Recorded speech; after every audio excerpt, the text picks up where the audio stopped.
Hello everyone. स्वागत है आप सभी का मेरे यूट्यूब चैनल पर। आज हम लोग ग्रुप डी के लिए महत्वपूर्ण स्पीड एंड वेलोसिटी का कंप्लीट थ्योरी को डिस्कस करेंगे। ठीक है, उसमें जो इंपॉर्टेंट न्यूमेरिकल होगा उसको भी हम लोग डिस्कस करेंगे। ठीक है, तो आइए शुरू करते हैं। सबसे पहला जानेंगे कि दूरी किसको कहते हैं। ठीक है, तो दूरी क्या होता है कि किसी खास समय में चले गए पथ की कुल लंबाई को दूरी कहते हैं। ठीक है, किसी खास समय में चले गए पथ की कुल लंबाई को क्या कहते हैं? दूरी कहते हैं। ठीक है, किसी खास समय में चले गए पथ की कुल लंबाई को क्या कहते हैं? दूरी कहते हैं। दूरी एक अदिश राशि है। ठीक है, दूरी कैसा है, कैसा राशि है? एक अदिश राशि है। ठीक है, सदिश या अदिश किसको कहते हैं? अदिश में क्या होगा? दिशा सिर्फ परिमाण होगा। ठीक है, और दिशा और परिमाण जिसमें दोनों होगा वो क्या होगा? आपका सदिश। तो दूरी में क्या होगा? सिर्फ परिमाण होगा, इसलिए ये क्या है? दूरी कैसा राशि है? अदिश राशि है। दूरी का एसआई मात्रक क्या होता है? मीटर होता है। ठीक है, दूरी का एसआई मात्रक क्या हो जाएगा? मीटर हो जाएगा। क्लियर है? दूरी को मापने के लिए ओडोमीटर का प्रयोग किया जाता है। दूरी को मापने के लिए किसका प्रयोग किया जाता है? ओडोमीटर का प्रयोग किया जाता है। तो दूरी को मापने के लिए किसका प्रयोग किया जाता है? ओडोमीटर का। इसमें देखिए, ये फिगर में आपको दिख रहा है, तो दूरी और डिस्प्लेसमेंट यानी विस्थापन, और डिस्टेंस यानी कि दूरी। ठीक है, तो ये आपका क्या हो जाएगा? न्यूनतम दूरी जो होगा वही क्या होगा? आपका विस्थापन। ठीक है, तो एक आदमी कोई घूम के जा रहा है, ठीक है, तो वो क्या हो गया? आपका दूरी। ठीक है, जितना वो उसके पथ की लंबाई होगा, और जो शॉर्टेस्ट डिस्टेंस होगा यानी कि न्यूनतम दूरी होगा वो क्या हो जाएगा? आपका विस्थापन। ठीक है, तो विस्थापन किसको बोलेंगे? न्यूनतम दूरी को क्या कहते हैं? विस्थापन कहते हैं। ठीक है, न्यूनतम दूरी को क्या कहते हैं? विस्थापन कहते हैं। विस्थापन सदिश राशि है। ठीक है, विस्थापन कैसा राशि है? सदिश राशि है। विस्थापन का एसआई मात्रक मीटर होता है। ठीक है, विस्थापन का एसआई मात्रक क्या होता है? मीटर होता है। नेक्स्ट, दूरी और विस्थापन का अनुपात हमेशा एक से बड़ा या बराबर होता है। दूरी और विस्थापन का अनुपात हमेशा क्या होगा? एक से बड़ा या बराबर होता है। क्लियर है? दूरी और विस्थापन का अनुपात हमेशा क्या होगा? एक से बड़ा या बराबर होगा। दूरी और विस्थापन का अनुपात अगर पूछेगा तो एक से बड़ा या बराबर होगा। विस्थापन या दूरी का अनुपात पूछेगा तो क्या होगा? एक से छोटा या बराबर होगा। और चाल और वेग का अनुपात पूछेगा तो आपसे क्या होगा? एक से बड़ा या बराबर। ठीक है, तो ये तीन चीज ध्यान में रखना है। दूरी और विस्थापन का अनुपात क्या हो जाएगा? एक से बड़ा या बराबर। विस्थापन और दूरी का अनुपात क्या हो जाएगा? एक से छोटा या बराबर। चाल और वेग का अनुपात क्या हो जाएगा? एक से बड़ा या बराबर। क्लियर है? नेक्स्ट, नीचे दिए गए चित्र में दूरी और विस्थापन का अनुपात क्या होगा? ये आपके सामने चित्र है। ठीक है, इसमें दूरी और विस्थापन का अनुपात क्या होगा? ठीक है, तो इसमें दूरी क्या हो जाएगा? आपका जो पथ की लंबाई होगी। ठीक है, तो 4 + 3 + 4 + 3, तो ये कितना हो जाएगा? 14 मीटर। ठीक है, और विस्थापन कितना हो जाएगा? 5 + 5, यानी कि न्यूनतम दूरी जो होगा वो क्या हो जाएगा? विस्थापन। ठीक है, तो दूरी कितना हो गया? 14, और विस्थापन कितना हो गया? 10। और दूरी और विस्थापन का अनुपात पूछ रहा है तो कितना हो जाएगा? दूरी बटे विस्थापन, यानी कि 14/10, 7/5। तो दूरी और विस्थापन का अनुपात कितना हो गया? 7:5। ठीक है, अगर कोई गाय किसी वृत्ताकार पथ पर 2.5 चक्कर लगाती है तो गाय द्वारा तय की गई दूरी और विस्थापन क्या होगा? अगर वृत्ताकार पथ की त्रिज्या 7 सेंटीमीटर है। ठीक है, क्या बोल रहा है कि अगर कोई गाय वृत्ताकार पथ पर 2.5 चक्कर लगाती है। ठीक है, कितना चक्कर लगाता है? 2.5 चक्कर। तो गाय द्वारा तय की गई दूरी और विस्थापन क्या होगा? अगर वृत्ताकार पथ की त्रिज्या 7 सेंटीमीटर है तो तय किया गया जो दूरी होगा वो क्या होगा? वृत्त का परिधि होगा। ठीक है, तय किया गया दूरी जो होगा वो क्या होगा? वृत्त का परिधि होगा। तय किया गया दूरी वृत्त का परिधि यानी 2πr होगा। और कितना चक्कर लगा रहा है? 2.5 चक्कर। तो 2πr गुना क्या कर देंगे? 2.5। ठीक है, तो वो क्या हो जाएगा? दूरी हो जाएगा। और विस्थापन कितना हो जाएगा? एक पॉइंट से स्टार्ट करेगा, उसके जस्ट सामने उस साइड में 2.5 चक्कर लगा रहा है तो आधा वृत्त पे आके रुकेगा। तो उसका विस्थापन जो हो जाएगा वो क्या हो जाएगा? न्यूनतम दूरी यानी कि r+r। ठीक है, और दूरी क्या हो जाएगा? 2πr गुने 2.1/2। ठीक है, इसको सॉल्व करेंगे तो दूरी कितना आ गया हमारा? 110 मीटर, और विस्थापन कितना हो गया? 14 मीटर। क्लियर है? अगर किसी वस्तु को 5 मीटर की ऊंचाई तक फेंका जाता है और वह वस्तु पुनः पूर्व अवस्था में आ जाती है तो दूरी और विस्थापन का अनुपात क्या होगा। अगर किसी वस्तु को क्या बोल रहा है, 5 मीटर की ऊंचाई तक फेंका जाता है, ऊपर फेंका जाता है, ठीक है। उसके बाद वस्तु पुनः पूर्वावस्था में आ जाती है, ठीक है। वस्तु क्या होगा, पुनः पूर्वावस्था मतलब गया फिर उसी अवस्था में आ गया, तो दूरी और विस्थापन का अनुपात क्या होगा। तो विस्थापन क्या हो जाएगा, 0, क्योंकि उसी बिंदु से गया और फिर उसी बिंदु पे वापस आ गया, तो न्यूनतम दूरी इनिशियल पॉइंट भी वही हो गया, प्रारंभिक बिंदु भी वही हो गया और अंतिम बिंदु भी वही हो गया, ठीक है। तो विस्थापन क्या हो जाएगा, 0। और दूरी कितना हो जाएगा, 10 मीटर, क्योंकि नीचे से ऊपर गया, ठीक है। तो दूरी 5 मीटर ऊपर जाने में, 5 मीटर नीचे आने में, तो दूरी कितना हो गया, 10 मीटर।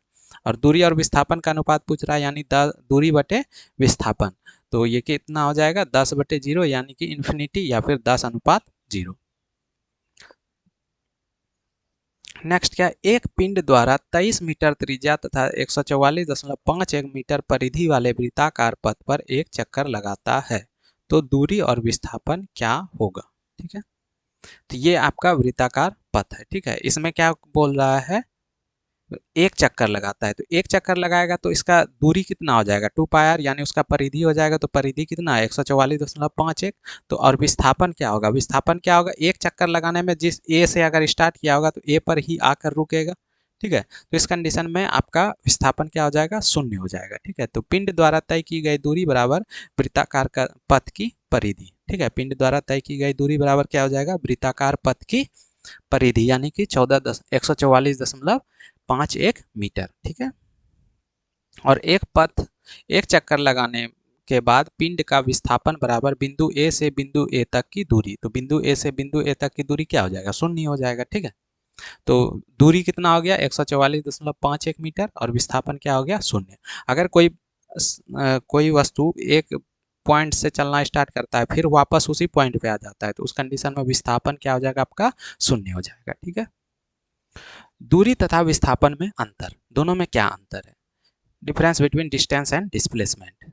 दूरी और विस्थापन, दूरी क्या होगा, दूरी केवल परिमाण को व्यक्त करता है, ठीक है। दूरी क्या करता है, केवल परिमाण को व्यक्त करता है, और विस्थापन परिमाण तथा दिशा दोनों को व्यक्त करता है, ठीक है। दूरी क्या करेगा, केवल परिमाण को व्यक्त करता है, विस्थापन परिमाण तथा दिशा दोनों को व्यक्त करता है।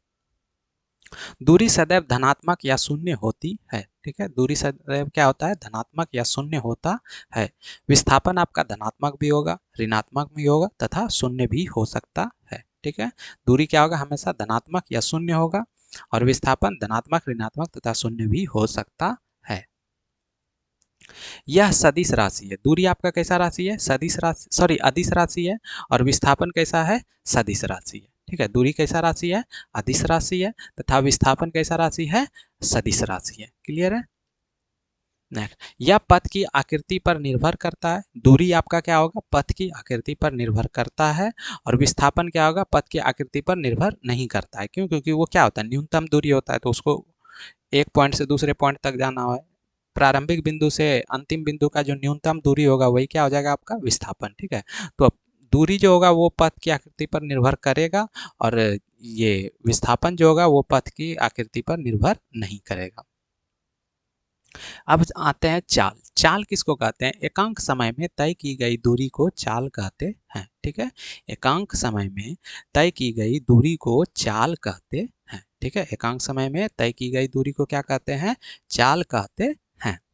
चाल बराबर क्या होता है, दूरी बटे समय, चाल बराबर क्या होगा, दूरी बटे समय। इसका एसआई मात्रक क्या होता है, चाल का एसआई मात्रक क्या होता है, मीटर पर सेकेंड, ठीक है। चाल का एसआई मात्रक क्या होता है, मीटर पर सेकेंड। यह एक अदिश राशि है, ठीक है। चाल क्या है, एक अदिश राशि है। यह चलती हुई गाड़ी में बैठे व्यक्ति, यदि चलती हुई गाड़ी में बैठे व्यक्ति उस गाड़ी में बैठे अन्य व्यक्ति की तुलना में स्थिर एवं बाहर खड़े व्यक्ति की तुलना में गतिशील अवस्था में प्रतीत होता है, उल्टा रहने पर उल्टा होगा, ठीक है। यदि क्या बोल रहा है, यदि चलती हुई गाड़ी में बैठे व्यक्ति उस गाड़ी में बैठे अन्य व्यक्ति की तुलना में स्थिर एवं बाहर खड़े व्यक्ति की तुलना में गतिशील अवस्था में प्रतीत होती है। अगर कोई मान लो कि दो व्यक्ति है, ठीक है, जो कि गाड़ी चल रहा है और गाड़ी में बैठा हुआ, तो वो एक दूसरे के अपेक्षा में क्या है, दोनों क्या है, स्थिर है। और वही कोई बाहर से अगर उस दोनों को देख रहा है तो बाहर वाले के लिए क्या है, वो दोनों व्यक्ति क्या है, गतिशील है। ठीक है, इस प्रकार एक ही वस्तु किसी वस्तु के तुलना में गतिशील तथा अन्य वस्तु के तुलना में स्थिर रहता है। ठीक है, इस प्रकार क्या हम बोल सकते हैं कि एक ही वस्तु किसी वस्तु के तुलना में गतिशील एवं अन्य वस्तु के तुलना में स्थिर रहता है। अब क्या है वेग, वेलोसिटी। वेलोसिटी किसको कहते हैं, एकांक समय में तय किए गए विस्थापन को वेग कहते हैं। ठीक है, एकांक समय में तय किए गए विस्थापन को वेग कहते हैं। ठीक है, एकांक समय में तय किए गए विस्थापन को वेग कहते हैं। क्लियर है, वेग बराबर क्या हो जाएगा, विस्थापन बटे समय। ठीक है, वेग बराबर क्या हो जाएगा आपका, विस्थापन बटे समय। तो एकांक समय में तय किए गए विस्थापन को क्या कहते हैं, वेग कहते हैं। वेग क्या हो जाएगा, विस्थापन बटे समय। इसका एसआई मात्रा क्या होता है, मीटर पर सेकेंड। ठीक है, इसका एसआई मात्रा क्या हो जाएगा, मीटर पर सेकेंड। यह एक सदिश राशि है। ठीक है, यह कैसा राशि है, एक सदिश राशि है। औसत चाल हमेशा नियत रहता है जबकि औसत वेग हमेशा नियत नहीं रहता है। ठीक है, औसत चाल हमेशा क्या रहेगा, नियत रहेगा, जबकि औसत वेग हमेशा क्या होगा, नियत नहीं रहता है या शून्य भी हो सकता है। ठीक है, औसत चाल हमेशा क्या रहेगा, नियत रहेगा, जबकि औसत वेग हमेशा नियत नहीं रहता है या क्या, शून्य भी हो सकता है। अब क्या है वेग, वेग को दो पार्ट में डिवाइड किया गया, एक हो गया प्रारंभिक वेग और एक क्या, जिसको कहते हैं इनिशियल वेलोसिटी, यू से डिनोट करते हैं, और एक क्या हो गया आपका अंतिम वेग, जिसको फाइनल वेलोसिटी वी से डिनोट करते हैं। ठीक है, वेग को दो पार्ट में डिवाइड किया गया, प्रारंभिक वेग और अंतिम वेग, initial velocity, final velocity, you और वी। अब आते हैं त्वरण। त्वरण क्या हो जाएगा, वेग में परिवर्तन की दर को त्वरण कहते हैं। ठीक है, वेग में परिवर्तन की दर को क्या कहते हैं, त्वरण कहते हैं। ठीक है, वेग में परिवर्तन की दर को क्या कहते हैं, त्वरण कहते हैं। त्वरण बराबर क्या हो जाएगा, वेग में परिवर्तन बटे समय। ठीक है, त्वरण बराबर क्या हो जाएगा, वेग में परिवर्तन बटे समय। ए बराबर क्या हो जाएगा, वेग में परिवर्तन यानी v minus u by t. ठीक है, ए त्वरण बराबर क्या हो जाएगा, अंतिम वेग घटा प्रारंभिक वेग बटे समय। ठीक है, तो वेग में परिवर्तन क्या हो जाएगा, v माइनस यू। ठीक है, तो ए बराबर क्या हो गया, v minus u by t. त्वरण का एसआई मात्रा क्या हो जाएगा, मीटर पर सेकेंड स्क्वायर। ठीक है, त्वरण का एसआई मात्रा क्या हो जाएगा, मीटर पर सेकेंड स्क्वायर। त्वरण का अन्य मात्रक क्या होता है, न्यूटन पर केजी। ठीक है, त्वरण का अन्य मात्रक क्या होता है, न्यूटन पर केजी। त्वरण का बीमा क्या होता है, एल टी पर पावर माइनस टू। ठीक है, त्वरण का बीमा क्या होता है, एल टी पर पावर माइनस टू या फिर M zero L T minus two. ठीक है, त्वरण का बीमा क्या होगा, एल टी माइनस टू या फिर एम जीरो एल टी पर पावर माइनस टू। अब कुछ महत्वपूर्ण तथ्य, वेग एक समान होने पर त्वरण शून्य होगा। ठीक है, वेग एक समान होने पर त्वरण का मान क्या होगा, शून्य होगा। ठीक है, वेग एक समान होने पर त्वरण का मान क्या होगा, शून्य होगा। यदि वेग 10 मीटर है, 10 मीटर पर सेकंड है, 10 मीटर पर सेकंड, यानी वेग क्या है, एक समान है, तो इस कंडीशन में आपका क्या हो जाएगा, त्वरण क्या हो जाएगा, शून्य हो जाएगा। ठीक है, अगर ये 2 सेकंड लग रहा है, 10 सेकंड 10 मीटर पर सेकंड के बाद भी 10 मीटर पर सेकंड ही है, 2 सेकंड के बाद फिर 10 मीटर पर सेकंड का 10 मीटर पर सेकंड ही है, तो इस कंडीशन में आपका क्या हो जाएगा,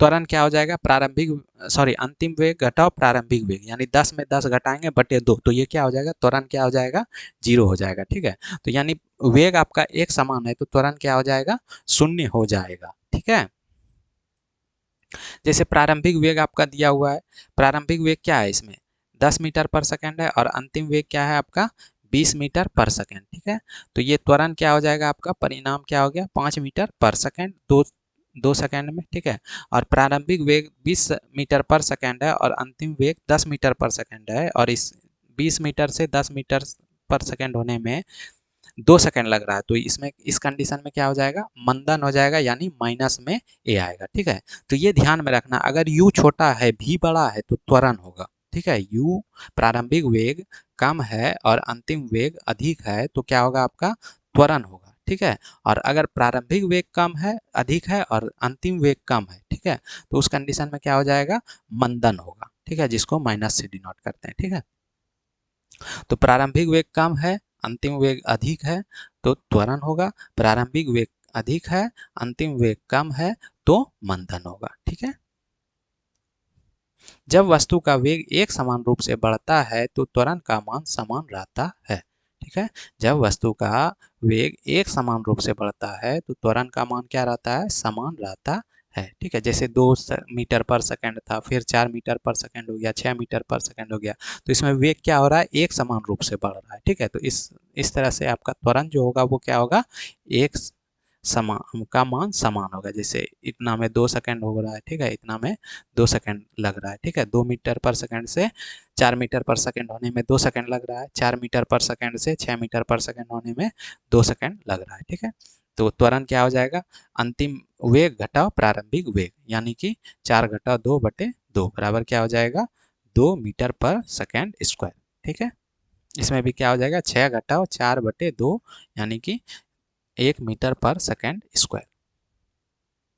अगर भी आपका क्या हो, बड़ा हो u से, ठीक है, यानी कि प्रारंभिक वेग कम हो, अंतिम वेग अधिक हो, तो आपका क्या होगा, त्वरण होगा, एक्सीलरेशन होगा, ठीक है। और अगर u बड़ा हो, v छोटा हो, तब क्या होगा, मंदन होगा, रिटार्डेशन होगा, ठीक है। अगर u छोटा है, v बड़ा है, तो त्वरण होगा, एक्सीलरेशन होगा, ठीक है। और u अगर बड़ा है, v छोटा है, तो क्या होगा, मंदन होगा, ठीक है। मंदन को लिखने के लिए ऋणात्मक चिन्ह का प्रयोग नहीं करते हैं, ठीक है। मंदन को लिखने के लिए ऋणात्मक चिन्ह का प्रयोग नहीं करते हैं, ठीक है। दो वस्तुओं का औसत उभयनिष्ठ त्वरण, ठीक है।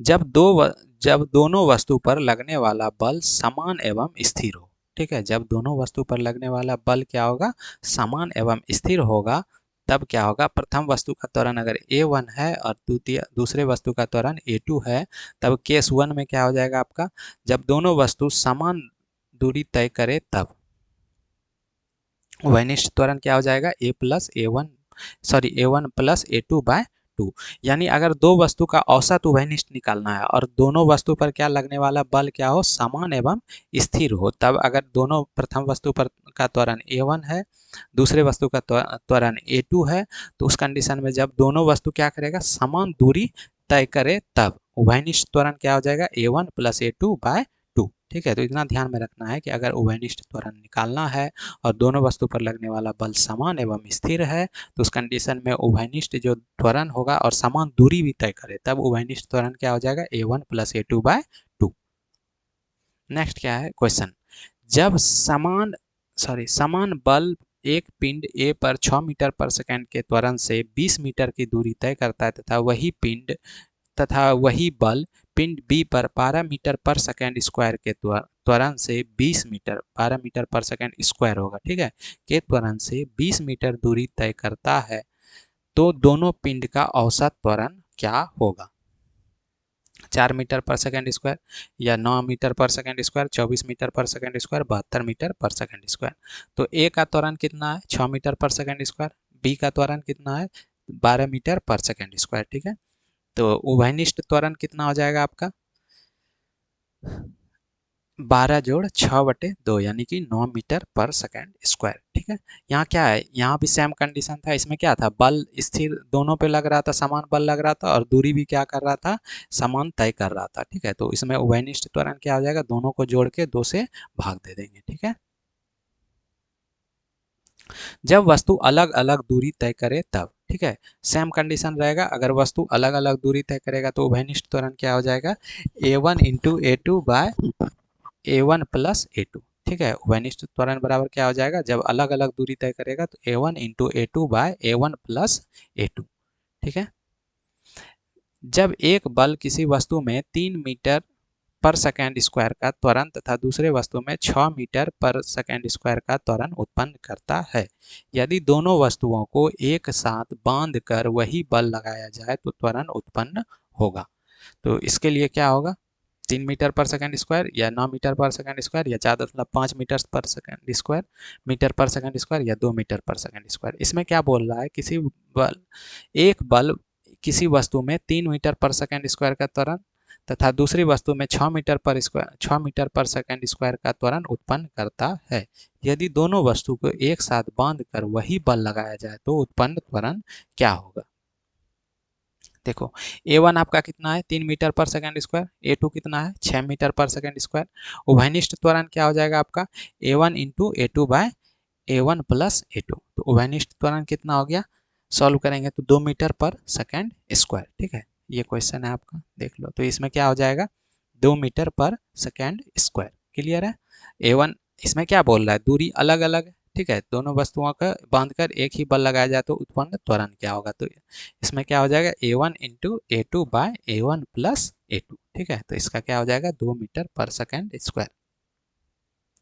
दो वस्तु का औसत उभयनिष्ठ त्वरण जब दोनों वस्तु पर अलग अलग बल लगता है तो। ठीक है, जब दोनों वस्तु पर क्या होगा, अलग अलग बल लगेगा, तब त्वरण निकालेंगे तो कैसे निकलेगा। अगर प्रथम वस्तु का त्वरण A1 है, द्वितीय वस्तु का त्वरण A2 है, तो औसत त्वरण क्या हो जाएगा, रूट अंडर A1 का स्क्वायर प्लस A2 का square plus 2A1 A2 cos theta. ठीक है, इस पे न्यूमेरिकल सॉल्व करते हैं। किसी वस्तु A पर 15 न्यूटन के बल लगने पर 4 मीटर पर सेकंड स्क्वायर का त्वरण उत्पन्न होता है, जबकि वस्तु B पर 20 न्यूटन के बल लगने पर 3 मीटर पर सेकंड स्क्वायर का त्वरण उत्पन्न होता है। ठीक है, एक वस्तु पर कितना 15 न्यूटन बल लग रहा है, तो त्वरण कितना उत्पन्न हो रहा है 3 मीटर पर सेकंड स्क्वायर, और जबकि B पर 20 न्यूटन के बल लगने पर 3 मीटर पर सेकंड स्क्वायर का त्वरण उत्पन्न होता है। तो दोनों के बीच, जबकि दोनों वस्तु एक दूसरे से 90 डिग्री की दिशा में चल रहा है, तो दोनों वस्तुओं का उभयनिष्ठ त्वरण क्या होगा? 5 मीटर पर सेकंड स्क्वायर, 7 मीटर पर सेकंड स्क्वायर, 12 मीटर पर सेकंड स्क्वायर, 1 मीटर पर सेकंड स्क्वायर।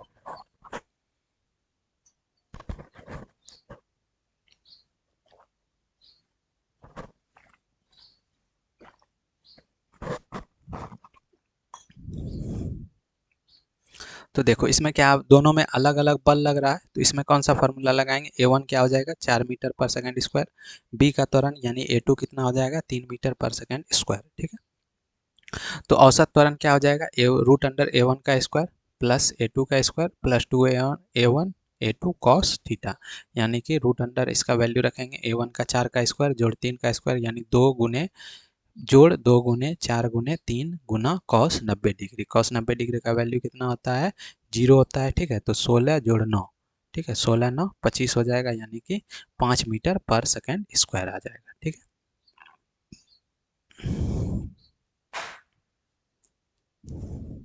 गति एवं दूरी में संबंध। ठीक है, गति एवं दूरी में क्या संबंध है देखते हैं। अगर प्रारंभिक वेग u है, ठीक है, और अंतिम वेग v है। ठीक है, प्रारंभिक वेग क्या है u है और अंतिम वेग क्या है v है, और त्वरण क्या है a है। ठीक है, प्रारंभिक वेग u, अंतिम वेग v, त्वरण a और दूरी s है, तब अब गति के समीकरण से v बराबर क्या होता है, v स्क्वायर बराबर क्या होता है u स्क्वायर प्लस 2as। गति एवं दूरी में संबंध क्या है, तो गति का समीकरण क्या होता है, एक v square plus equal to you square plus 2as, यानी जीरो का स्क्वायर, v को क्या ले लिया हम, जीरो ले लिए। ठीक है, गति और दूरी के बीच संबंध निकालना है, तो यू स्क्वायर क्या हो जाएगा 2as, यानी s बराबर क्या हो गया यू स्क्वायर बाय 2a। ठीक है, और इसीलिए s समानुपाती क्या हो जाएगा u स्क्वायर का। ठीक है, s समानुपाती क्या हो जाएगा u स्क्वायर का। ठीक है, तो गति एवं दूरी में जो संबंध है, अगर प्रारंभिक वेग v है, u है, अंतिम वेग v है, त्वरण a है और दूरी s है, तो गति के समीकरण से क्या लेंगे v स्क्वायर बराबर यू स्क्वायर प्लस 2as, और v अगर जीरो ले लेते हैं तो v आपका क्या हो जाएगा zero, you square equal you square plus 2as, और s बराबर क्या हो जाएगा यू स्क्वायर बाय 2a।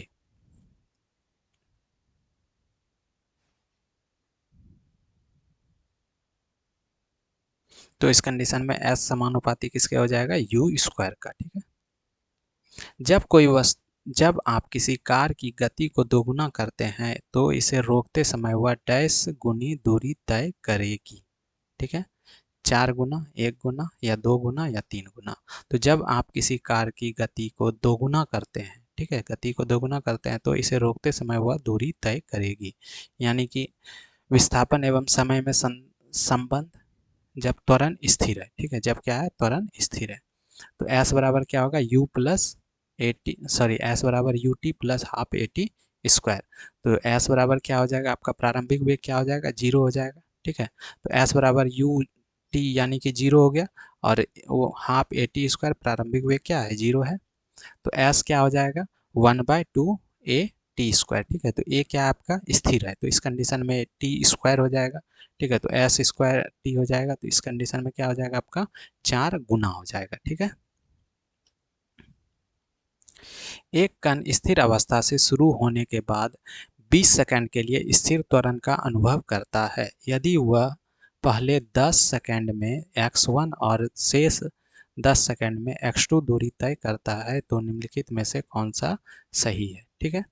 क्या बोल रहा है, एक कण स्थिर अवस्था से शुरू होने के बाद 20 सेकंड के लिए स्थिर त्वरण का अनुभव करता है, ठीक है। यदि वह यह पहले 10 सेकंड में x1 तथा शेष 10 सेकंड में x2 दूरी तय करता है तो निम्नलिखित में कौन सा संबंध सही है, ठीक है। तो 20 सेकंड में तय किया गया दूरी x बराबर क्या हो जाएगा, 20 का स्क्वायर, ठीक है, 400 मीटर, ठीक है, जो कि x1 है आपका। और प्रथम 10 सेकंड में तय किया गया दूरी, ठीक है, x1 कितना हो जाएगा आपका, 10 का स्क्वायर यानी 100 मीटर, ठीक है। और अंतिम 10 सेकंड में तय किया गया दूरी कितना हो जाएगा, x 400 घटाओ 100, ठीक है। तो ये कितना हो जाएगा, 300, ठीक है। देखो समझो, इसमें क्या बोल रहा है, एक कण स्थिर अवस्था से शुरू होने के बाद 20 सेकंड के लिए स्थिर त्वरण का अनुभव करता है, ठीक है। यदि यह पहले 10 सेकंड में x1 और शेष 10 सेकंड में x2 दूरी तय करता है तो टोटल जो दूरी तय करेगा वो कितना दूरी तय करेगा आपका, 400, ठीक है। x सेकंड में कितना हो जाएगा, 400 मीटर, ठीक है। 20 सेकंड में जो टोटल दूरी होगा और प्रथम 10 सेकंड में जो दूरी होगा वो क्या हो जाएगा आपका, 10 का स्क्वायर, ठीक है। तो यानी 100 का स्क्वायर, और शेष 10 सेकंड में x2 दूरी तय करता है, यानी x2 क्या हो जाएगा, 400 घटाओ 100 यानी 300 मीटर, ठीक है। तो आपका क्या हो जाएगा, x1 equal to 3x2, x1 equal to 3x2 यानी कि बी नंबर, ठीक है। उदग्र वर्टिकल, अब देखो वर्टिकल जो है वो एक तो नीचे से ऊपर हो सकता है या ऊपर से नीचे हो सकता है, ठीक है। अगर नीचे से ऊपर आ रहा है, ठीक है, नीचे से क्या हो रहा है, ऊपर आ रहा है, ठीक है, और ऊपर से नीचे, ठीक है। तो आपका अगर नीचे से ऊपर आ रहा है तो ये क्या हो जाएगा, इनिशियल पॉइंट क्या हो जाएगा, अगर ऊपर से नीचे जा रहा है तो इनिशियल ऊपर वाला हो गया और फाइनल क्या हो गया, नीचे वाला, ठीक है। और अगर ऊपर आ रहा है, ठीक है, तो नीचे वाला इनिशियल पॉइंट और ऊपर वाला क्या हो गया, फाइनल पॉइंट, ठीक है। अगर किसी वस्तु को ऊपर से नीचे फेंक रहे हैं तो वो नीचे जा रहा है, ठीक है, और किसी वस्तु को नीचे से ऊपर फेंक रहे हैं तो वो ऊपर जा रहा है, ठीक है। तो उस कंडीशन में अगर ऊपर से नीचे फेंक रहे हैं तो ऊपर वाला जो पोजीशन हुआ वो इनिशियल पोजीशन हो गया, और नीचे वाला जो पोजीशन हुआ वो क्या हो गया, फाइनल पोजीशन, ठीक है।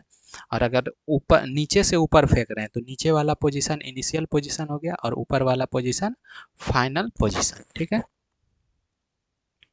और अगर ऊपर से नीचे फेंकते हैं, ठीक है, तो u का मान क्या हो जाएगा, जीरो होगा, v का कुछ मान होगा। और नीचे से अगर ऊपर फेंकते हैं तो v का मान क्या हो जाएगा, जीरो हो जाएगा, ठीक है। किसी ऑब्जेक्ट को अगर हम ऊपर से नीचे फेंकते हैं तो u का मान जीरो होगा, v का मान कुछ होगा, ठीक है। और किसी वस्तु को अगर हम नीचे से ऊपर फेंकते हैं तो v का मान जीरो होगा, u का मान कुछ होगा, ठीक है। इन आई डॉट पी का मतलब क्या हुआ, इनिशियल पॉइंट, प्रारंभिक बिंदु, ठीक है। और एफ पी का मतलब क्या हुआ, फाइनल पॉइंट यानी कि अंतिम बिंदु, ठीक है। विराम अवस्था से चलेगा तो यू क्या हो जाएगा आपका, जीरो हो जाएगा, ठीक है। विराम अवस्था से चलेगा तो यू क्या हो जाएगा आपका, जीरो हो जाएगा। ब्रेक लगाने पर वी क्या हो जाएगा, जीरो हो जाएगा, ठीक है। विराम अवस्था से चलेगा तो यू जीरो, ब्रेक लगाने पर वी जीरो, ठीक है। अगर किसी कार की प्रारंभिक चाल 72 किलोमीटर पर आवर है, 5 सेकंड के बाद ब्रेक लगा दिया जाता है तो उस कार पर मंदन का मान होगा, ठीक है। तो मंदन का मान पूछ रहा है आपसे, 4 मीटर पर सेकंड स्क्वायर, -4 मीटर पर सेकंड स्क्वायर, या फिर 6 मीटर पर सेकंड स्क्वायर, ठीक है। तो आपका प्रारंभिक चाल वी यू दिया हुआ है, ठीक है, यू दिया हुआ है, और ब्रेक लगा दिया तो ब्रेक लगा दिया तो वी क्या हो जाएगा, जीरो हो जाएगा। यू आपका 72 किलोमीटर पर आवर, और इसको मीटर पर सेकंड में बदल देंगे क्योंकि सेकंड में आपका टाइम दिया हुआ है, तो ये कितना हो जाएगा, 20 मीटर पर सेकंड, ठीक है। टी कितना है, 5 सेकेंड, ठीक है। टी कितना है 5 सेकेंड, और वी क्या हो जाएगा 0 मीटर पर सेकेंड। क्यों? क्योंकि ब्रेक लगा रहे हैं, ठीक है। तो ब्रेक लगाने के लिए लगाते हैं तो वी का मान क्या होता है 0 होता है, ठीक है। और ए बराबर क्या होता है भी माइनस यू बाय टी, ठीक है। ए बराबर क्या होता है भी माइनस यू बाय टी। तो इसके लिए भी क्या हो गया आपका 0 हो गया, यू क्या हो गया 20, ठीक है। तो बी 0 घटाओ 20/5 यानी कि कितना हो गया -4 मीटर पर सेकेंड स्क्वायर। लेकिन मंदन में जो है माइनस चिन्ह नहीं लगता है, तो मंदन बराबर जो होगा हमारा वो क्या होगा 4 मीटर पर सेकेंड स्क्वायर, ठीक है। मंदन बराबर क्या होगा 4 मीटर पर सेकेंड स्क्वायर, यानी कि ए नंबर ऑप्शन।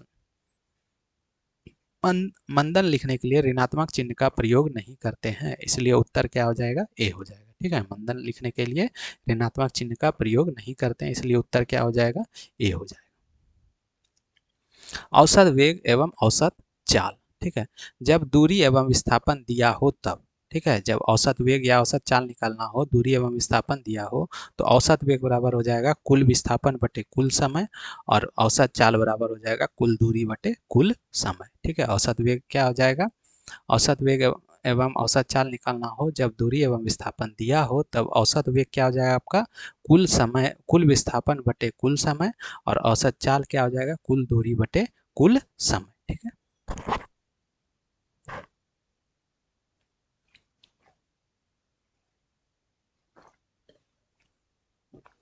जब आपका वेग दिया हो, प्रारंभिक वेग या प्रथम वस्तु का वेग u, ठीक है, अंतिम या दूसरे वस्तु का वेग v है, ठीक है।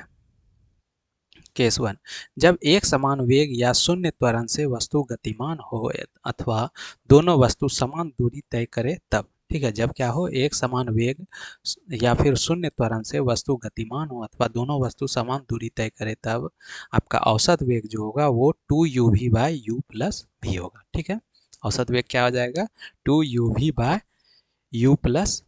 ठीक है। कब, ये जब वेग क्या होगा, ये वेग या शून्य त्वरण से वस्तु एक समान वेग से या शून्य त्वरण वस्तु से गतिमान हो अथवा दोनों वस्तु समान दूरी तय करे तब क्या हो जाएगा औसत वेग क्या हो जाएगा 2uv/u+v। जब एक कार 20 मीटर पर सेकंड के चाल से एक निश्चित दूरी तय करता है, जबकि एक बस समान दूरी 40 मीटर पर सेकंड के चाल से तय करता है, तो दोनों का औसत चाल होगा, ठीक है। तो कार का चाल क्या हो जाएगा 20 मीटर पर सेकंड, बस का चाल क्या हो जाएगा 40 मीटर पर सेकंड, ठीक है।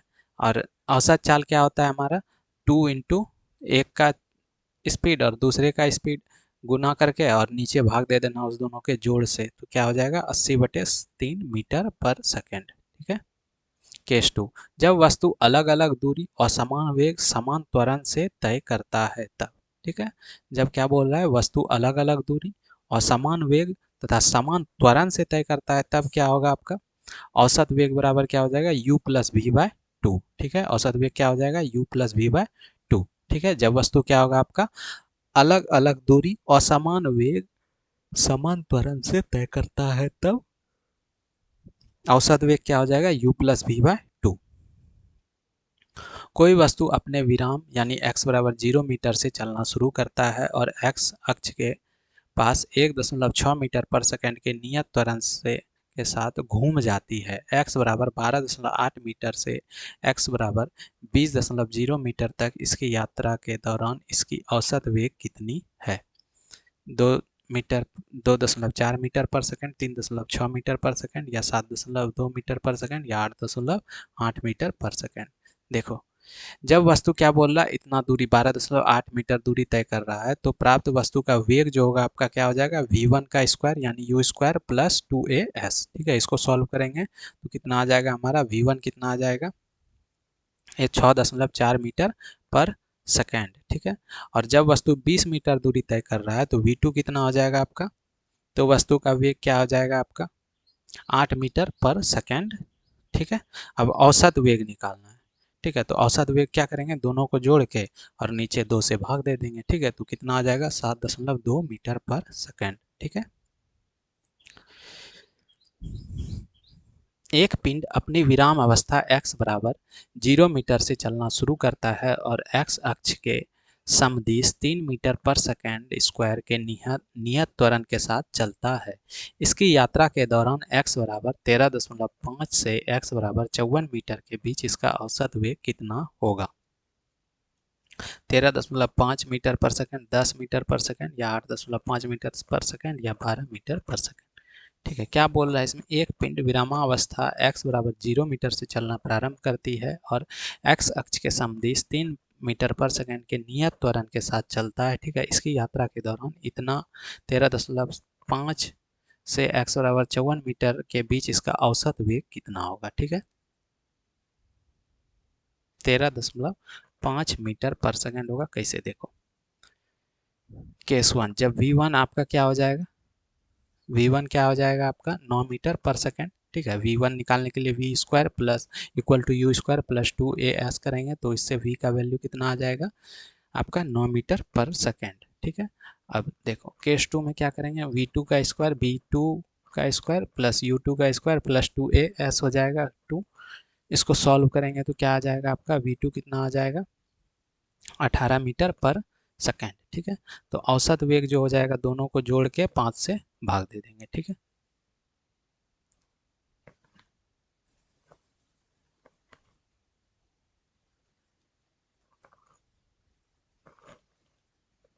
दो से भाग देंगे। ठीक है, थोड़ा मिस्टेक हो गया है। औसत वेग बराबर क्या हो जाता है? u प्लस वी बाई 2 होता है। ठीक है, तो यहाँ 2 होगा। जब कोई वस्तु अपने विराम अवस्था x बराबर 0 और t बराबर 0 सेकंड से चलना शुरू करती है तब x अक्ष के पास 3 मीटर पर सेकंड के नियत त्वरण के साथ घूम जाती है। समय 2 सेकंड से 4 सेकंड के बीच अवधि में इसका औसत वेग क्या है? ठीक है, 6 मीटर पर सेकंड स्क्वायर, तो आंसर क्या हो जाएगा? 9 मीटर पर सेकंड। ठीक है, कैसे देखते हैं सॉल्यूशन इसका? दिया गया है क्या आपको? u दिया गया था, a दिया गया था और t1 दिया है और t2 दिया है। तो s बराबर क्या हो जाएगा? s1 अगर हम निकालना चाहते हैं तो u t1 plus half a t1 का स्क्वायर। ठीक है, तो इससे कितना आ जाएगा? s1 कितना आ जाएगा? 6 मीटर। और इस कंडीशन से s2 बराबर कितना आ जाएगा हमारा? 24 मीटर। ठीक है, तो 2 से 4 सेकंड के बीच तय किया गया कुल दूरी जो होगा 18 मीटर होगा। ठीक है, तो औसत वेग क्या होता है? कुल दूरी बटे कुल समय, यानी कि 9 मीटर पर सेकेंड। ठीक है, जब कोई दो वस्तु अपने विराम अवस्था से समान त्वरण से क्रमशः 4 सेकंड और 10 सेकंड तक चलता है तो दोनों वस्तु का औसत वेग क्या होगा? ठीक है, जब क्या बोल रहा है? जब कोई दो वस्तु अपने विराम अवस्था से समान त्वरण यानी कि 5 मीटर पर सेकंड से क्रमशः 4 सेकंड और 10 सेकंड तक चलता है तो दोनों वस्तु का औसत वेग क्या होगा? ठीक है, तो 145.7 होगा। कैसे होगा? देखो, 145/7 होगा। ठीक है, क्या दिया हुआ है? u दिया हुआ है और a दिया हुआ है। ठीक है, ये u क्या हो जाएगा? 0 हो जाएगा विरामावस्था से। t1 कितना हो जाएगा? 4 सेकंड और t2 कितना हो जाएगा? 10 सेकंड। ठीक है, तो s1 क्या हो जाएगा आपका?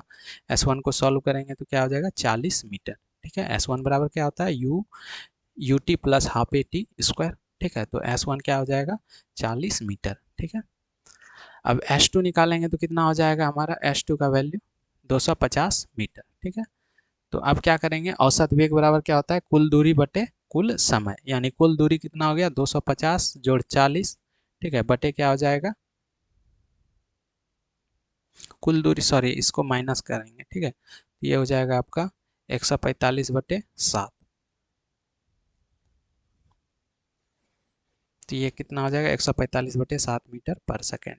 ठीक है, गति का समीकरण। अब गति का समीकरण क्या है? अगर s क्या है? विस्थापन है, u क्या है? प्रारंभिक वेग है, और v क्या है? आपका अंतिम वेग है, और a आपका त्वरण है। ठीक है, और t क्या है? आपका टाइम है। ठीक है, तो और g क्या है? गुरुत्वीय त्वरण है और ग्रेविटेशनल एक्सेलरेशन, और g का वैल्यू कितना आता है? 9.8 गुना 9.8 मीटर पर सेकेंड स्क्वायर या 10 मीटर पर सेकेंड स्क्वायर। ठीक है, तो अब देखो, छात्र द्वारा प्रश्न बनाते समय प्रश्न का दिया हुआ मान या उत्तर मान फ्रैक्शन 9.2, 9.8, 19.6 हो तो जी का मान 9.8 मीटर पर सेकंड लेना है, अन्यथा 10 मीटर पर सेकंड लेना है, अगर अपने मन से लेना हो तो। ठीक है, जी का मान जब प्रश्न में 9.8 एवं 10 दोनों रहने पर उत्तर 9.8 होगा, क्योंकि यह सैद्धांतिक मान है जबकि 10 क्या आपका प्रयोगात्मक मान है। ठीक है। गति की परिभाषा तथा समीकरण गैलीलियो ने दिया। ठीक है, गति का परिभाषा एवं समीकरण किसने दिया? गैलीलियो ने दिया। ठीक है। गति का नियम न्यूटन ने दिया। ठीक है, गति की परिभाषा तथा समीकरण किसने दिया था? गैलीलियो ने। और गति का नियम किसने दिया? न्यूटन ने दिया। ठीक है। अब देखो, गति गति दो तरह से हम क्लासिफाई कर सकते हैं, दो भाग में बांट सकते हैं, एक क्षैतिज और एक उदाग्र। ठीक है, एक क्या? क्षैतिज और एक उदाग्र। उदाग्र में क्या हो जाएगा? नीचे से ऊपर हो जाएगा और एक ऊपर से नीचे हो जाएगा। ठीक है, यानी अगर नीचे से ऊपर जाएंगे तो जी क्या हो जाएगा हमारा? निगेटिव। और ऊपर से नीचे आएंगे तो क्या हो जाएगा हमारा? जी पॉजिटिव। ठीक है। अब देखो, पहला क्या है आपका? पहला जो समीकरण है वो क्षैतिज में क्या होगा? v बराबर u प्लस ए टी। और जब उदाग्र में जाएंगे नीचे से ऊपर तो a के जगह पे क्या रख देंगे? माइनस जी, यानी v बराबर u माइनस जी टी। ठीक है। और ऊपर से नीचे आएंगे तो a बराबर क्या हो जाएगा? प्लस जी, यानी कि v बराबर u प्लस जी टी। ठीक है। s बराबर U T plus half A T square. ठीक है, ये गति का दूसरा समीकरण है। s बराबर क्या होता है? You T plus half A T square. अब नीचे से अगर ऊपर जाएंगे तो a की जगह पे क्या रख देंगे? माइनस जी, यानी s बराबर U T minus half G T square. ठीक है। और अगर ऊपर से नीचे आते हैं तो आपका क्या हो जाएगा? s बराबर क्या हो जाएगा? You T plus half G T square. तीसरा नंबर क्या है आपका? वी स्क्वायर इक्वल टू क्या होता है? यू स्क्वायर प्लस टू ए एस। ठीक है, तीसरा समीकरण क्या है? We square plus u v square equal to you square plus two A s. और जब नीचे से ऊपर जाएंगे तो we square equal to you square minus two g s. और ऊपर से अगर नीचे आते हैं तो we square equal to you square plus two g s. Last समीकरण क्या है आपका? एस एन बराबर you plus a by two into two N minus one. ठीक है, क्या बोले? S n equal to u plus a by two into two N minus one. तो और अगर नीचे से ऊपर आते हैं तो फिर क्या हो जाएगा? एस एन बराबर U minus G by two into two N minus one. और ऊपर से नीचे जाते हैं तो एस एन बराबर you plus G by two into two N minus one. समांगता का सिद्धांत। समांगता का सिद्धांत क्या होता है? समांगता के सिद्धांत के अनुसार प्रत्येक पद का मात्रक एवं विमा समान होता है। ठीक है, जैसे कि मात्रक भी है, यू है, एटी है, तो भी का जो होगा मीटर पर सेकंड होगा, तो यू का भी क्या होगा? मीटर पर सेकंड होगा। और एटी में भी क्या हो जाएगा? ए का होता है मीटर पर सेकंड स्क्वायर, और टी का होता है सेकंड, तो उसको सॉल्व करेंगे तो मीटर पर सेकंड स्क्वायर। विमा भी क्या होगा? समान होगा। L T minus two minus one, L T पर power minus one, L T पर पावर माइनस वन। ठीक है। नेक्स्ट दूसरा, दूसरा क्या है? We square equal to you square minus two A S. तो वी स्क्वायर का क्या हो जाएगा? Metre square second, metre square पर सेकेंड स्क्वायर। और यू स्क्वायर का भी सॉल्व करेंगे तो क्या हो जाएगा? मीटर स्क्वायर पर सेकेंड स्क्वायर। और टू ए एस का भी क्या हो जाएगा? Metre square second square. और वीमा क्या हो जाएगा? एल टी एल पर पावर टू, टी पर पावर माइनस टू, एल पर पावर टू, टी पर पावर माइनस टू, और एल पर पावर टू, टी पर पावर माइनस टू। यानी कि प्रत्येक पद का क्या होगा? विमा और मात्रा क्या होगा? समान होगा। ठीक है। और ये तीसरा समीकरण क्या है? एस बराबर U T plus half A T square. तो इसमें एस का क्या हो जाएगा? मीटर। यू टी में से यू का हो जाएगा मीटर पर सेकेंड, और एस टी का हो जाएगा सेकेंड, तो उसको सॉल्व करेंगे तो मीटर। और हाफ ए टी स्क्वायर, तो ए का हो जाएगा मीटर पर सेकेंड स्क्वायर, और टी स्क्वायर का यानी सेकेंड स्क्वायर, तो उसको सॉल्व करेंगे तो क्या हो जाएगा? मीटर। और विमा तीनों का क्या हो जाएगा? एल हो जाएगा। ठीक है। नीचे दिए गए समीकरण में ए और बी नियतांक है, तो ए और बी के की मात्रक और बीमा क्या होगी? ठीक है, तो बीमा क्या होगा आपका? अगर P plus A by V square है into V minus B equal to R T है। ठीक है, ए बी क्या है? कांस्टेंट है, नियतांक है। P क्या है आपका? प्रेशर, दाब है। और R क्या है? सार्वत्रिक गैस नियतांक। ठीक है, R क्या है आपका? सार्वत्रिक गैस नियतांक। और V क्या है आपका? वॉल्यूम, आयतन। और T क्या है आपका? तापमान। ठीक है, तो ये ध्यान में रखना है। ए बी क्या था? कांस्टेंट था। पी क्या था प्रेशर, आर क्या था सार्वत्रिक गैस नियतांक यूनिवर्सल गैस कांस्टेंट, और वी क्या है आपका वॉल्यूम, और टी क्या है आपका टेम्परेचर। समांगता के सिद्धांत से P इक्वल टू क्या होता है ए बाय वी स्क्वायर, यानी ए बराबर क्या हो जाएगा p v square. P equal to क्या होता है ए बाय वी स्क्वायर, यानी ए बराबर पी वी स्क्वायर। ठीक है, तो ए का क्या हो जाएगा आपका के g metre per second square, और वी स्क्वायर का क्या हो जाएगा, सॉरी ए का क्या हो जाएगा आपका,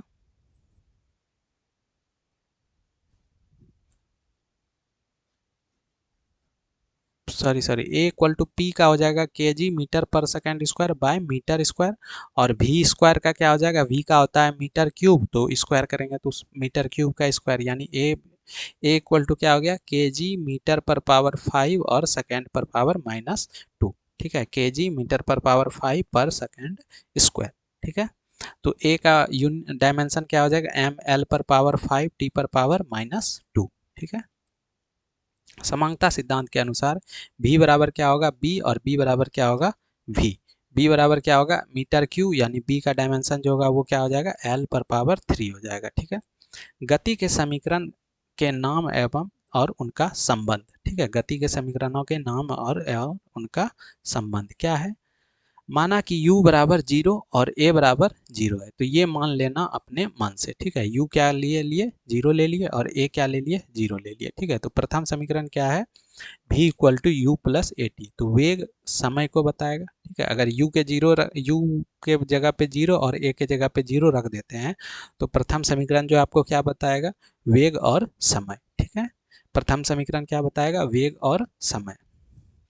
द्वितीय समीकरण में फिर वही करना है, u और a को 0 कर देना है। ठीक है, तो u और a अगर 0 आ जाता है तो क्या बताएगा विस्थापन और समय को। ठीक है, विस्थापन और समय को, विस्थापन को कहीं कहीं स्थिति भी बोला जाता है। ठीक है, तो द्वितीय समीकरण आपको क्या बताएगा विस्थापन और समय को।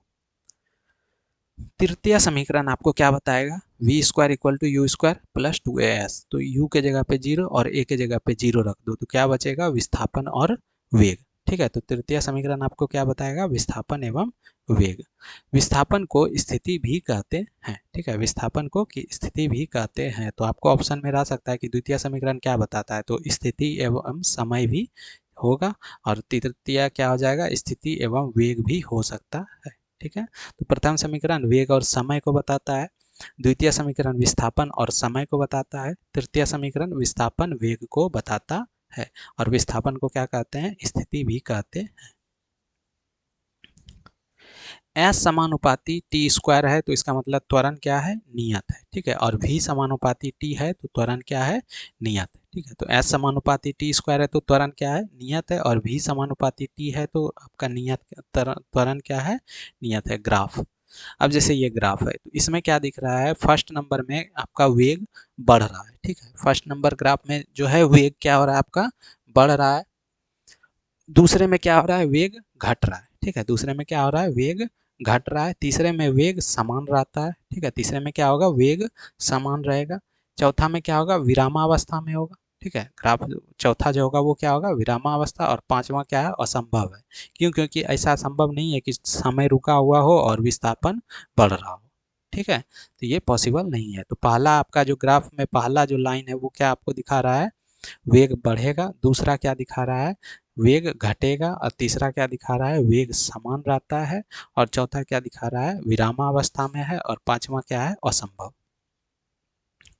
और समय विस्थापन जो है वो टी समानुपाती टी हो तो एक समान वेग होगा। ठीक है, विस्थापन अगर समय के समानुपाती हो तो एक समान वेग होगा। ठीक है, अब दूसरा ग्राफ, दूसरा ग्राफ क्या है इसमें क्या हो रहा है वेग और समय का ग्राफ है तो इसमें त्वरण देगा। ठीक है, वेग और समय का ग्राफ क्या बताएगा त्वरण बताएगा, तो पहला जो ग्राफ पहला जो लाइन है वो क्या आपका त्वरण बढ़ेगा। ठीक है, दूसरा जो है वो क्या हो रहा है त्वरण घट रहा है। ठीक है, तीसरा जो है वो क्या है एक समान त्वरण है, और चौथा जो है वो क्या है एक समान वेग है। ठीक है, और पांचवा असंभव है। क्यों, क्योंकि ऐसा संभव नहीं है कि समय रुका हुआ हो और वेग बढ़ रहा हो। ठीक है, तो पहला जो लाइन है वो क्या आपका लाइन उसको कर्व बोल सकते हैं। ठीक है, त्वरण बढ़ेगा बढ़ रहा है, दूसरा में क्या हो रहा है त्वरण घट रहा है, तीसरे में क्या हो रहा है त्वरण एक समान है, और चौथे में क्या होगा एक समान वेग होगा। 15 सेकंड में तय की गई दूरी क्या होगी? ठीक है, तो 15 सेकंड में तय किया गया दूरी इसके अकॉर्डिंग निकालना है। ठीक है, तो इसका जो वेग और समय का ग्राफ है तो उसका क्षेत्रफल जो जितना कितना का चाहिए 15 सेकंड में, तो 15 सेकंड का निकालने के लिए क्या करेंगे, उसके बीच का जो क्षेत्रफल होगा उसको निकाल देंगे, यानी 40 गुने 15। ठीक है, तो 15 सेकंड में दूरी बराबर क्या हो जाएगा, 40 गुना 15 यानी 600 मीटर। ठीक है, कितना हो जाएगा, 600 मीटर। 10 सेकंड में तय की गई दूरी क्या होगी? ठीक है, ये फिगर आपका 10 सेकंड में इसमें दूरी निकालना है, तो कितना सा जितना सा ये वाला पार्ट का निकालेंगे। ठीक है, किस वाले पार्ट का, इस वाले पार्ट का। ठीक है, क्यों, क्योंकि 10 सेकंड तक का ही बोल रहा है, तो पहला वाला त्रिभुज 5 तक का और फिर 10 तक का ये स्क्वायर। ठीक है, सॉरी इसको रेक्टेंगल बोल सकते हैं, आयत बोल सकते हैं। ठीक है, तो इसका हम लोग क्या करेंगे, क्षेत्रफल निकालेंगे, तो 10 सेकंड में तय किया गया दूरी, तो क्या हो जाएगा आपका 10 सेकंड में तय किया गया दूरी, त्रिभुज का क्षेत्रफल 1/2 गुना आधार गुना ऊंचाई, आधार हो जाएगा 5 और ऊंचाई कितना हो जाएगा 20, और इधर वर्ग का आयत का क्षेत्रफल लंबाई गुना चौड़ाई यानी 5 गुना 20। ठीक है, 5 है, 5 से 10 तक में 5 होगा। ठीक है, और वहाँ ऊपर क्या हो जाएगा 20। ठीक है, तो टोटल कितना आ जाएगा हमारा 150 मीटर। ठीक है, वेग समय ग्राफ में दूरी निकालने के लिए क्षेत्रफल निकालते हैं। ठीक है, वेग समय ग्राफ में दूरी निकालने के लिए क्षेत्रफल निकालते हैं। ठीक है, वेग समय निकालने के लिए वेग समय ग्राफ में दूरी निकालने के लिए क्या करते हैं, क्षेत्रफल निकालते हैं। विस्थापन समय ग्राफ की प्रवणता वेग दर्शाता है। ठीक है, विस्थापन समय ग्राफ की प्रवणता वेग दर्शाता है। ठीक है, विस्थापन समय ग्राफ की प्रवणता वेग दर्शाता है। वेग समय ग्राफ की प्रवणता त्वरण दर्शाता है। ठीक है, वेग समय यानी वेग और समय का ग्राफ जो होगा वो, सॉरी विस्थापन और समय का जो ग्राफ होगा वो वेग दर्शाएगा। ठीक है, वेग और समय का ग्राफ जो होगा वो त्वरण दर्शाएगा। ठीक है, यदि वेग समय ग्राफ का ढलान धनात्मक हो तो त्वरण भी धनात्मक तथा स्लोप ऋणात्मक होने पर त्वरण भी ऋणात्मक होता है। असमान चाल से गतिमान किसी वस्तु का दूरी समय ग्राफ एक टेढ़ी मेढ़ी रेखा अथवा वक्र होती है। असमान चाल से गतिमान किसी वस्तु का दूरी समय ग्राफ एक टेढ़ी मेढ़ी रेखा अथवा वक्र रेखा होती है। ठीक है, तो ध्यान में क्या रखना है कि वेग समय ग्राफ से दूरी निकालने के लिए क्षेत्रफल निकालते हैं। विस्थापन समय ग्राफ की प्रवणता वेग दर्शाता है। वेग समय ग्राफ की प्रवणता त्वरण दर्शाता है। यदि वेग समय ग्राफ का ढलान धनात्मक हो तो त्वरण धनात्मक होता है तथा स्लोप ऋणात्मक होने पर त्वरण भी ऋणात्मक होता है। ठीक है, असमान वेग से गतिमान किसी वस्तु का दूरी समय ग्राफ एक टेढ़ी मेढ़ी रेखा अथवा वक्र होती है।